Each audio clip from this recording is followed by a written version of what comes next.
Konteten ebienaren arabera, alde batetik,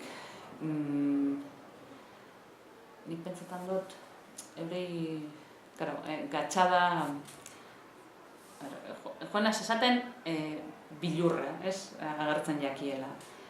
Seguruenik, ondoren etorrezan guztia, bizi izan eta gero, ez, apur bat atoro pasado esaten dena gaztelania, ez. Baina,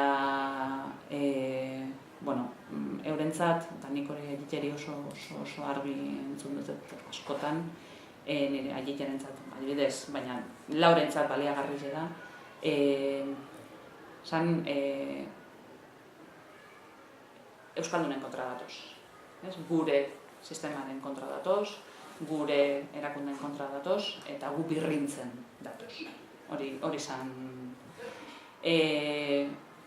Errepublika zaleak ziren, nik eneuke esango, errepublika zale amorratuak zirenik errepublika izateagaitik, espada Euskaldun izateagaitik, abertzat izateagaitik, eta beranen lurra maitetzeagatik.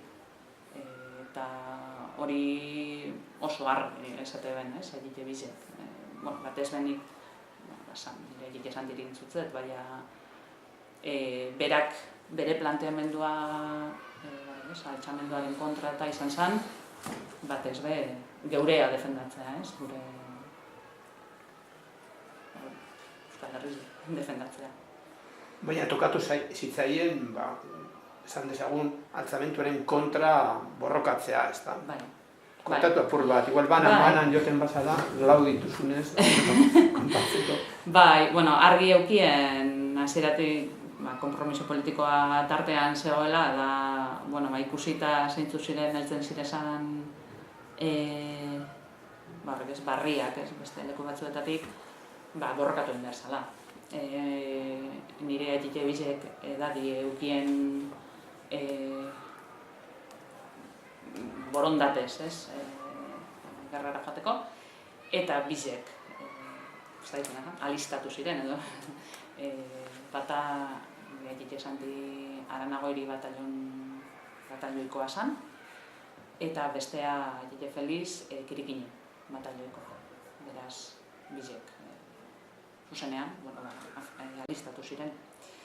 Eta amamen kasua desberdina da, batarena eta bestearena, nire amamanitak, nire aiten amak 3 seme-alaba eukezan ja, lehen oso gazte egiten ziren seme-alabak, eta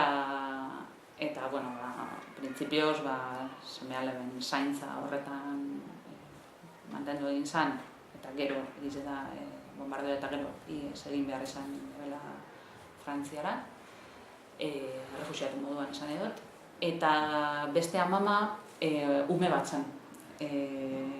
Hau da, aititxega zeuken aldea 9 urteko aldea zen, 9 urte nagusiagoa zen, amama Begoña Galindezola gure, eta oso ume bat zen momentu horretan, eta bere familizien ekizien baitxebe,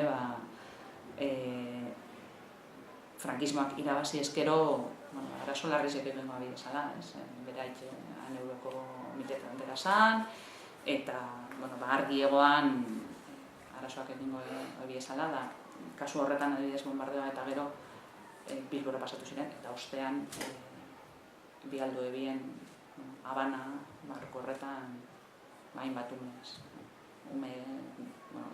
Euskadi osoko, Bizkaia eta Gipuzkoa osoko umeekaz.